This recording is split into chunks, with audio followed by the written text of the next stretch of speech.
Gas is around $4.50 a gallon in 2026, but where does your money actually go? Most drivers think stations are getting rich, but the truth is surprising. Your local station owner might pocket as little as 5 cents on that gallon after credit card fees eat through their margin. So if they are not getting rich, who is? More than half of what drivers pay at the pump comes from one source: crude.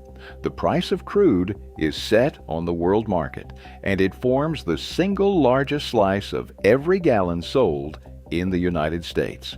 For 2026, the Energy Information Administration reports that about 51% of the average $4.50 pump price, roughly $2.30 per gallon, can be traced directly to crude oil costs. But how does that global price actually translate to what shows up on the pump? It starts with a simple piece of math. A barrel of crude oil contains 42 gallons, but after refining, only about 19.5 gallons become finished gasoline. This yield, confirmed by the Energy Information Administration's national refinery data, acts as the conversion factor that links the world oil price to the price of gasoline. If the price of crude jumps by $10 per barrel, the impact on gasoline is clear. Divide those $10 by 19.5. That is about 51 cents more per gallon, even before accounting for taxes or station costs. This arithmetic is at the heart of every price swing drivers see. When OPEC or other producers cut supply, or when global demand surges, the effect ripples straight through to the pump. The Energy Information Administration's own analysts regularly point to this 19.5 gallons per barrel figure as the backbone of their price breakdowns.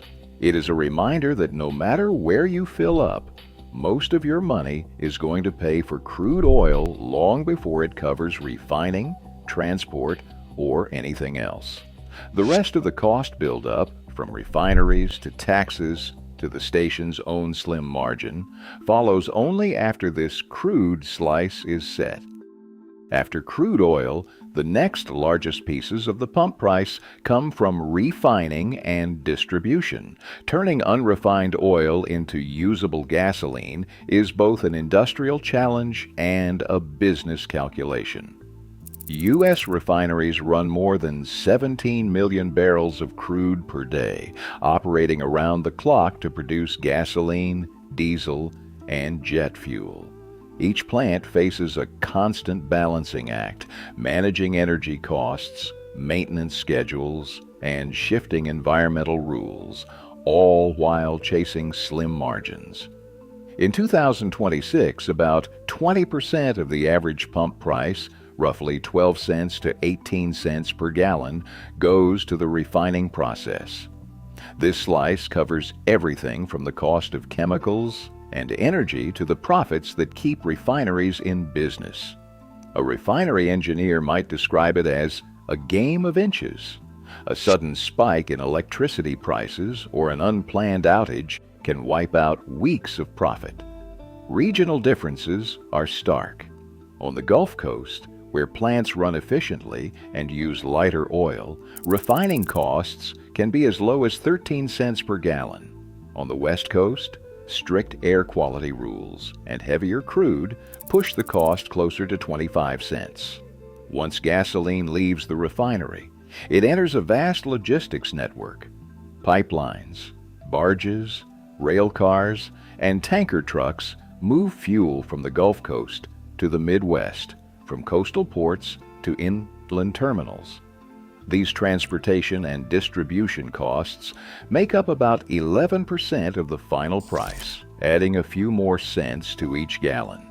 Even small hiccups in this chain, a pipeline delay or a supply disruption, can cause regional price spikes that have nothing to do with world oil markets.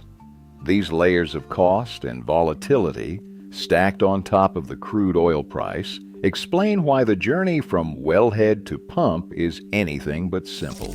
Taxes, which form the next major slice of the price, are a story all their own.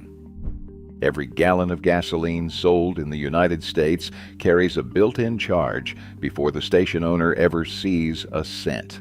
The federal excise tax stands at 18.4 cents per gallon, a figure that has not budged since 1993. On top of that, state taxes and fees average 33.5 cents per gallon, but the range is wide. Drivers in Alaska pay as little as 9 cents, while in California, the total can reach 71 cents for every gallon pumped. These are fixed amounts, collected on every sale, no matter what happens to the price of oil or the cost of refining. After taxes, the last slice of the pump price belongs to the station itself. Here, the numbers often surprise people. Industry surveys show that the typical gas station's gross margin on gasoline falls between 15 and 30 cents per gallon. But that is before covering rent, utilities, payroll, insurance, and the cost of keeping the lights on. Once those expenses are paid, the net profit shrinks to just 5 to 15 cents per gallon. For many owners, the real money comes from the convenience store, not the fuel. Credit card processing fees cut even deeper. Whenever a customer pays with a credit card, stations lose another 10 to 20 cents per gallon to the banks, often wiping out more than half of the remaining margin. The result is a business where the owner's share is often measured in pennies, not dollars. These costs do not go away when crude oil prices fall. Taxes stay fixed and swipe fees remain. That is why the price at the pump can feel stubbornly high, even when headlines talk about cheaper oil. For the local station owner, there is no windfall, just a constant effort to keep the doors open, one slim margin at a time. A single decision in a faraway country can change what Americans pay at the pump almost overnight. In December 2022, major oil producers announced a voluntary cut of 2.2 million barrels per day. Within weeks, crude prices jumped, and the effect filtered straight into United States gasoline costs. That winter, drivers saw the crude portion of their gas bill climb, even as local demand stayed flat. The pattern repeated in August 2025, when new sanctions removed about 1 million barrels per day of Russian crude from the global market. Brent crude spiked by $12 a barrel, and United States gasoline prices rose by more than 30 cents per gallon, with over half of that increase traced directly to the crude component. Headlines focused on geopolitics, but the impact landed at every gas station in the United States. Not every shock comes from supply cuts. In March 2023, a slowdown in China's economy led to a drop of 300,000 barrels per day in global oil demand. Crude prices slipped, and so did the crude share of United States gas prices, falling by nearly 20 cents per gallon in just a few weeks. Each of these episodes shows how world events, whether a producer cut, a sanction, or a demand dip, move the biggest piece of the pump price, often faster than anything local retailers or refiners can control. In May 2025, a delay on the Keystone Pipeline created a sudden gap in the Midwest's gasoline supply.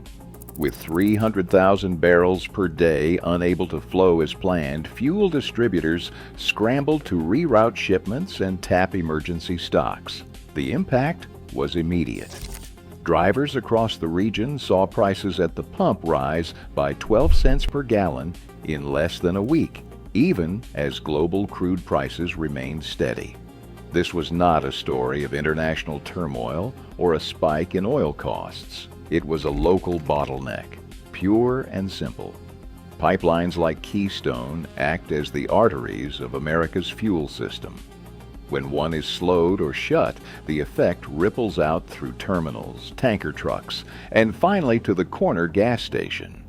The cost of distribution, the slice that covers moving fuel from refineries to the pump, can swing sharply in these moments. For Midwest drivers in 2025, the extra 12 cents per gallon had nothing to do with world oil markets. It was the price of a single infrastructure hiccup, a reminder that even the best-run supply chains can stumble, and when they do, consumers pay the difference right at the pump. In April 2020, the global oil market faced one of its most dramatic crashes in decades. Crude prices fell by more than 25% in a matter of weeks, driven by a sudden collapse in demand and a brief price war among major producers. Yet at the pump, drivers saw only a modest drop, far less than the headlines suggested. The Energy Information Administration time series shows that while crude tumbled, the average U.S. retail price of gasoline dipped by just a fraction of crude's fall. The reason sits in the fixed slices that make up every gallon: taxes, refining costs, distribution, and station fees do not move with the market price of oil. Even as the crude component shrank, these other costs held steady, creating a floor under the pump price. One energy market analyst said the non-crude costs are like bedrock. They do not erode when oil gets cheap. For consumers, this disconnect can be frustrating. The math is clear. The real price of gas is built on layers that do not all shift at once. That is why a crash in crude does not always feel like relief at the pump. At the pump, only about 5 to 15 cents per gallon reach your local station owner, while crude oil, taxes, and fixed costs claim the rest. Even as oil prices shift, the 18.4-cent federal excise tax remains unchanged. Every fill-up is shaped by systems most drivers never see.